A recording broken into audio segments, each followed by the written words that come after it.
Bonjour à tous, quatrième vidéo sur l'assemblage d'un V8 et cette fois-ci on va parler des culasses et de ce qui les compose et je vais commencer par vous les présenter. Allez, go!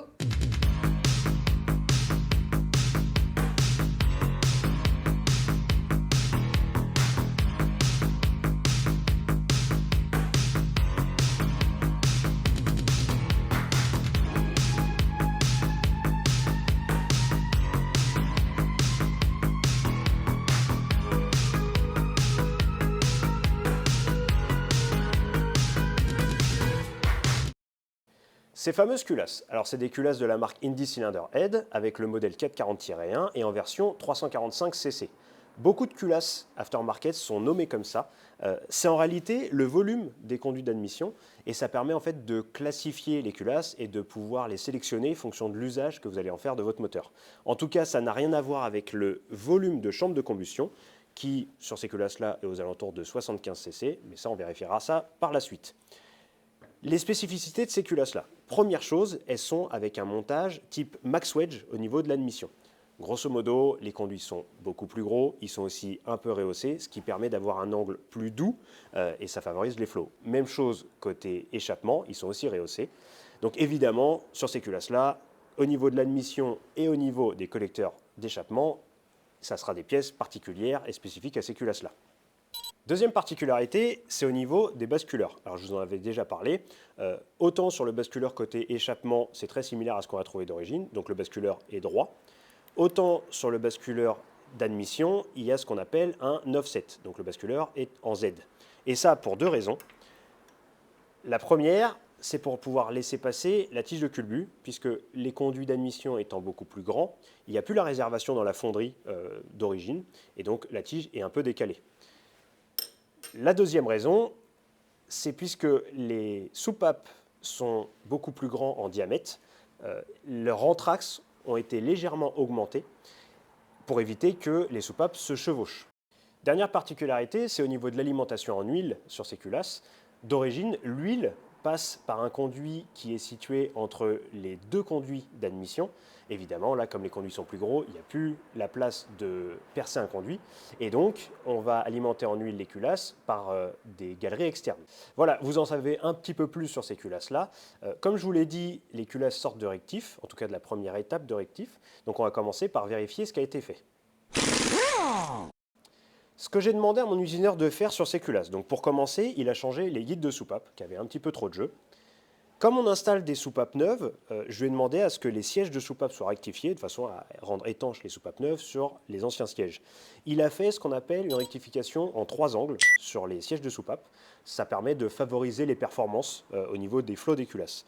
Pareil, dans un souci de performance, je lui ai demandé à ce que sur les soupapes d'admission seulement, soit fait ce qu'on appelle un back cut. Donc c'est pareil, c'est un angle qui est côté tulipage, juste avant la portée d'étanchéité, qui rend en fait la courbure de la soupape un petit peu meilleure.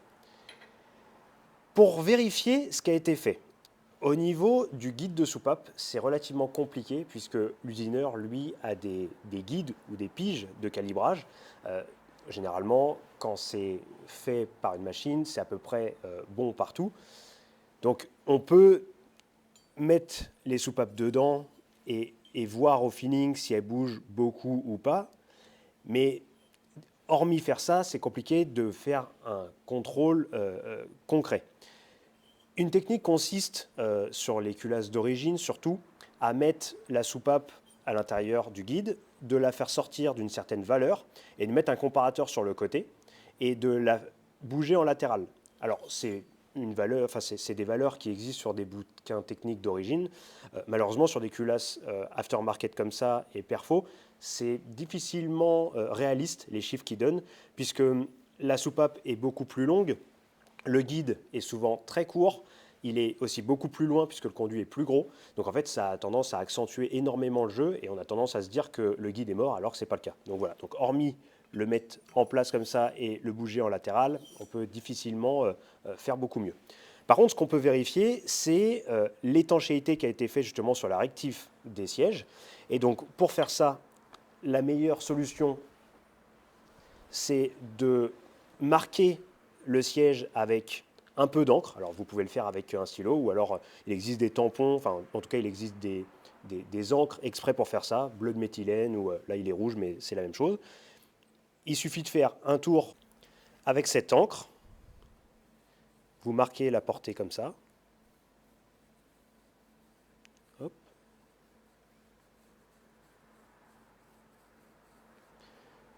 La même chose sur la soupape.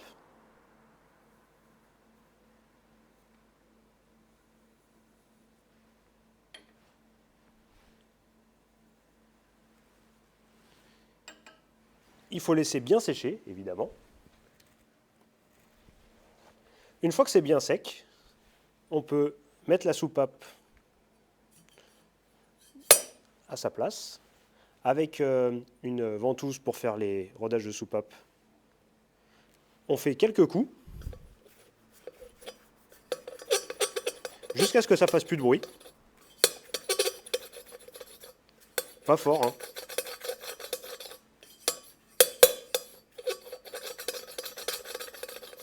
En fait, ça permet de faire boulocher l'encre qu'on vient mettre, et ça vient faire boulocher l'encre seulement aux endroits où ça porte. Et quand on sort, hop, on a un beau trait gris qui correspond à évidemment là où ça porte au niveau de la soupape. Et donc là, on voit bien que ça porte bien tout le tour et ça vient bien porter sur l'extérieur de la soupape. Donc le siège a été rectifié comme il faut par rapport à cette soupape. Alors je ne vais pas vous montrer sur les 16 évidemment, mais voilà, c'est l'idée pour contrôler les sièges après rectif. On a terminé de vérifier ce qui avait été fait en usinage, donc de ce côté-là, on est bon. Je vais pouvoir passer à tout ce qui est montage à blanc. Donc je vais monter 2 soupapes et je vais vous montrer les points où il faut être un petit peu attentif.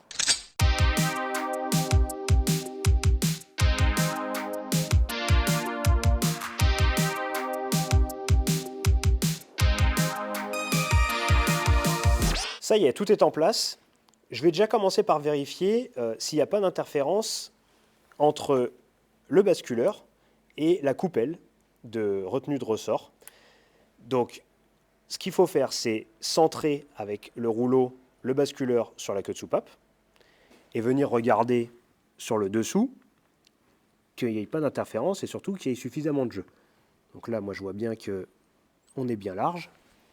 Donc évidemment, le but du jeu, c'est que le diamètre extérieur du retener ne vienne pas toucher dans l'usinage arrondi du basculeur et que le dessus du retener ne vienne pas toucher sur le dessous du basculeur. Si jamais votre retener vient toucher dans la partie arrondie au niveau diamètre, bon, il y a de fortes chances que votre retener et donc votre ressort soit trop grand en diamètre. Donc là, hormis en racheter d'autres, il n'y a pas beaucoup de solutions. Par contre, en termes de hauteur, si jamais le retener est trop haut, il existe des valves lock, donc les demi-lunes, qui peuvent avoir des hauteurs d'installation différentes. C'est-à-dire que vous pouvez avoir des valves lock qui viennent déplacer le retener vers le bas. Et des fois, ça peut vous sauver et laisser suffisamment de clearance entre le basculeur et le retener. Donc moi là, j'ai pas besoin de tout ça. Il y a suffisamment de marge. La deuxième chose que je vais vérifier, c'est voir que sur le trajet complet de la levée de la soupape, avec les données de mon arbre à cam, il n'y ait pas de contact entre le dessous du retener et le dessus du guide de soupape. Donc pour ça, j'utilise un pied magnétique avec un comparateur. Je vais essayer de vous l'incliner de façon à ce que vous le voyez. On essaye de le centrer au maximum par rapport à la queue de soupape. Je l'allume. Je le mets à 0. Donc voilà, donc là on est en position soupape fermée complètement. Je sais que mon arbre à cam a une levée de 0,672 inch.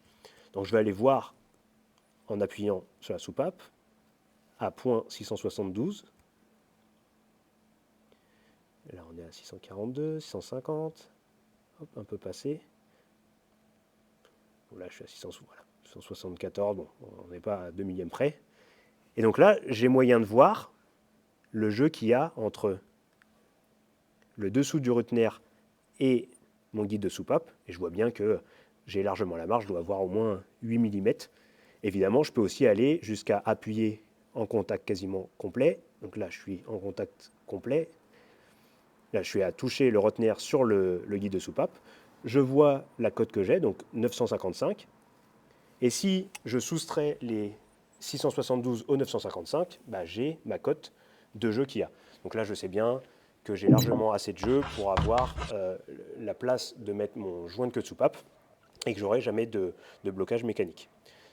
Donc de ce côté-là, on est bon. Maintenant, je vais redémonter tout ça.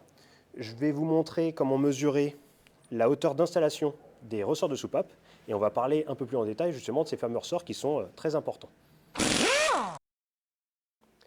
Le ressort de soupape, alors c'est une pièce qui permet de maintenir la stabilité et le rappel de la soupape sur son siège, et ça, fonction de l'ouverture et de la fermeture, et fonction du régime moteur. Il en existe de plein de sortes, il en existe des simples, il en existe des doubles, comme celui-là, il en existe avec des formes différentes, donc celui-là c'est un ressort droit, là où celui-là est conique, donc ce qu'on appelle beehive, plus resserré là. Il en existe avec des diamètres différents, il en existe avec des hauteurs différentes, et évidemment, il en existe avec des tarages, donc des forces exercées par le ressort différents. C'est une pièce qui est très importante à sélectionner fonction de votre config moteur, puisque si jamais vous prenez un ressort qui est trop mou, donc qui a un tarage trop bas, vous risquez de faire de l'affolement de soupape à haut régime. Donc grosso modo, vous allez perdre la stabilité des soupapes et vous risquez d'avoir une soupape qui reste ouverte pendant que le piston remonte. Si les deux se touchent, c'est une catastrophe. Et il ne faut pas non plus prendre un ressort qui est trop dur, puisque si jamais vous prenez un ressort qui est trop dur, sur un V8, mine de rien, vous allez avoir 16 ressorts qui forcent trop. Déjà, vous allez créer de la fatigue mécanique. Et surtout, la distrib va forcer plus, distrib qui est elle-même entraînée par le vilebrequin. Le vilo force en plus, vous allez perdre en performance. Donc, ce n'est pas ce qu'on veut. Le but du jeu, c'est de choisir la bonne plage de ressorts. Pour sélectionner ces ressorts, les fabricants d'arbres à cam, n'importe lesquels, sont capables de vous donner une pression de ressort à ce qu'on appelle hauteur installée, donc quand la soupape est fermée complètement, et ils sont capables de vous donner un tarage de ressort quand la soupape est au maximum levée. Avec ces deux données-là, à vous de sélectionner les ressorts qui vont être capables de se monter dans vos culasses, donc avec le bon diamètre, ça c'est assez simple de définir, et ensuite avec la bonne hauteur installée.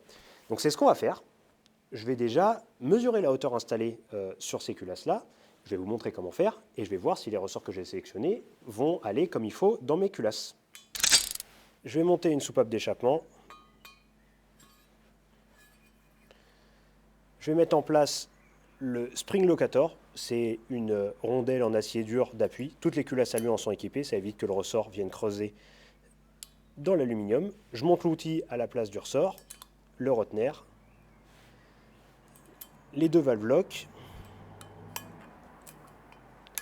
et je viens desserrer l'outil jusqu'à ce qu'il soit en contact.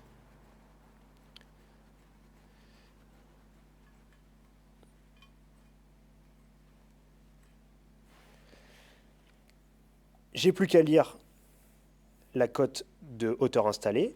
Donc cet outil-là commence à 1 pouce, et chaque trait ici, c'est 0.100. Donc en gros, il y a 1 pouce, 900, et là 10. Donc 1 pouce 910 d'auteur installée. Je vais maintenant prendre le ressort, le comprimer dans cet outil-là à cette valeur installée-là, et comparer avec ce que le fabricant de l'arbre à cam m'a donné comme valeur de tarage avec la soupape fermée, et voir si ça correspond, et s'il faut que je cale ou pas.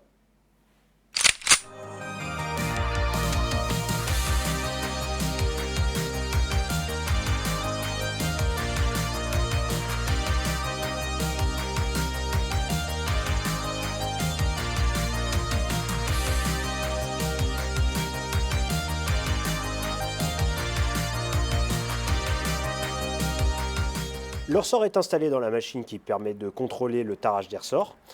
Il est installé à une hauteur de 1 pouce 910, donc la même valeur qu'on a relevée sur la hauteur installée de la culasse. Le micromètre ici est réglé à 0. Petite précision concernant le placement du ressort dans cette machine.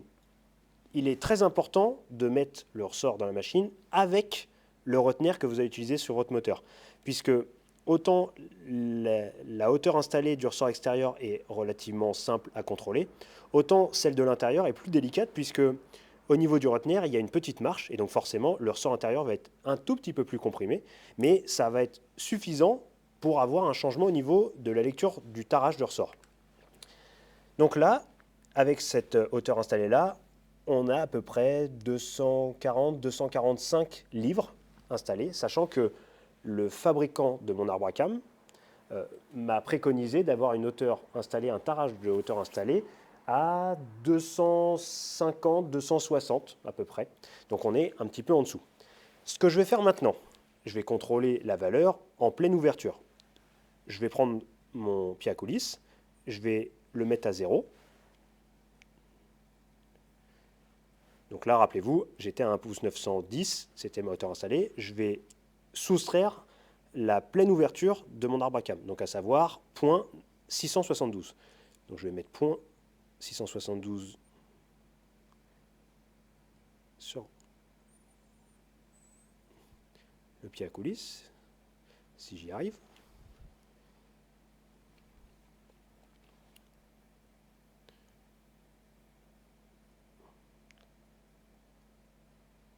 Voilà. Et je vais venir comprimer le ressort de cette valeur-là. Donc j'ai le micromètre moi pour voir. Je comprime.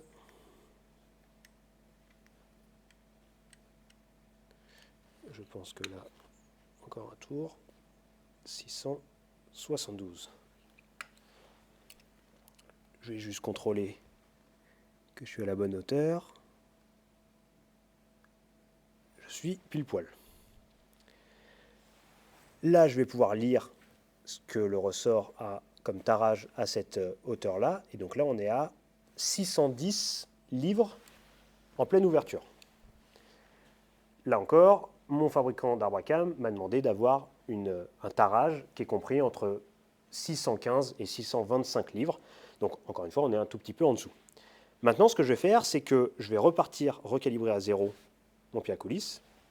Et cette fois-ci, je vais comprimer mon ressort jusqu'à ce que je sois en blocage mécanique, c'est-à-dire que je sois en sbire jointive, donc les sbires qui vont toucher, en tout cas le ressort qui sera vraiment bloqué mécaniquement. Donc vous voyez là, j'ai beau serrer comme ça, la valeur qui est ici grandit aussi fort que je serre. Donc là, le ressort est bloqué. Et je vais mesurer ce que j'ai comme jeu entre la pleine ouverture et le blocage mécanique du ressort.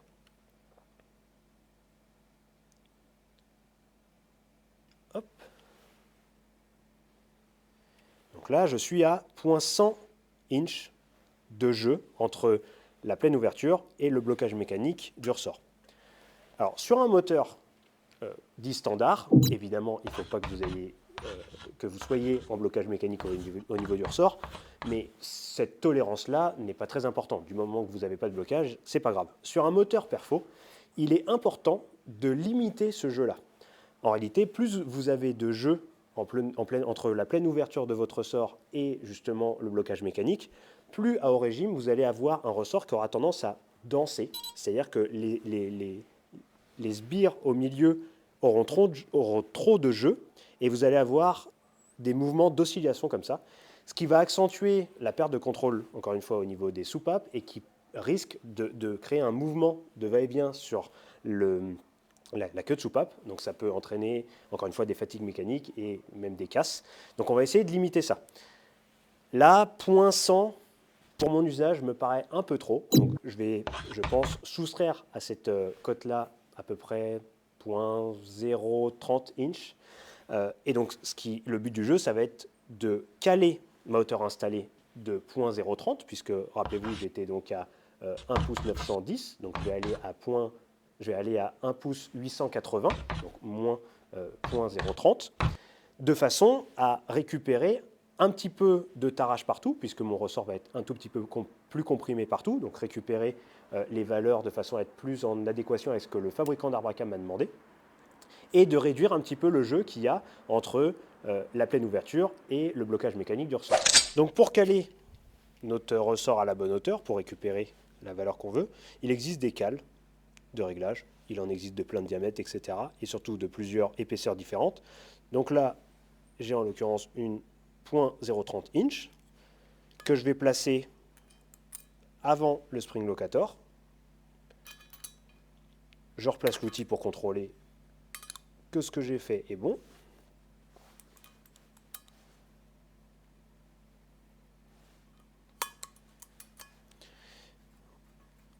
On met l'outil en contact.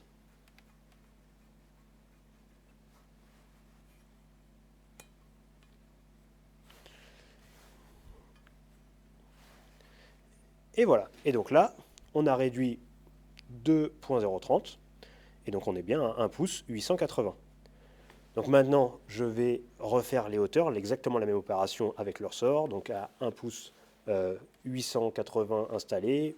Ensuite, en déduisant les points 672 et en regardant si j'ai bien réduit mon jeu entre la pleine ouverture et le blocage mécanique du ressort.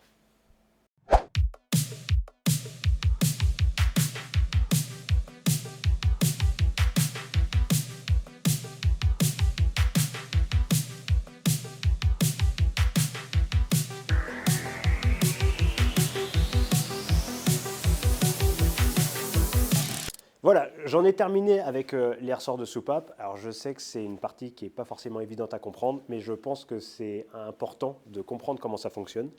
Donc évidemment, j'en ai fait qu'un seul, il faut que je fasse les 15 autres.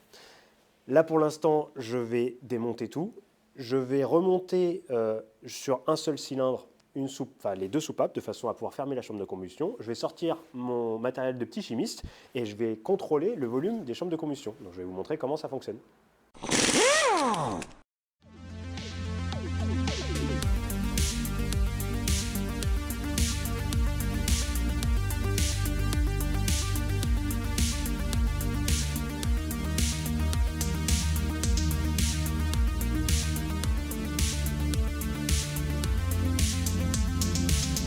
Tout est en place. J'ai installé la culasse de niveau avec un petit niveau numérique. J'ai sorti une burette graduée qui est remplie avec 50 cc pour l'instant d'huile de boîte auto. C'est ce que moi je préfère utiliser. Il faudra certainement que je le fasse en deux fois puisque la chambre de combustion normalement fait aux alentours de entre 70 et 80 cc. Donc je la remplirai. Je vais fermer la chambre de combustion sur le dessus avec une plaque de plexi qui est percée avec deux trous, un trou pour remplir et l'autre trou pour laisser échapper l'air. Je vais coller cette plaque-là avec de la vaseline, c'est ce que je trouve de plus efficace et c'est facile à nettoyer. Une fois que j'aurai fait ça, je remplis la chambre avec l'huile, je mesure combien elle fait et comme ça, je vais pouvoir voir s'il va falloir raboter les culasses pour essayer d'approcher le rapport volumétrique que je veux. Donc je vais déjà faire ça et je vous explique s'il y a à raboter, de combien il faudra raboter.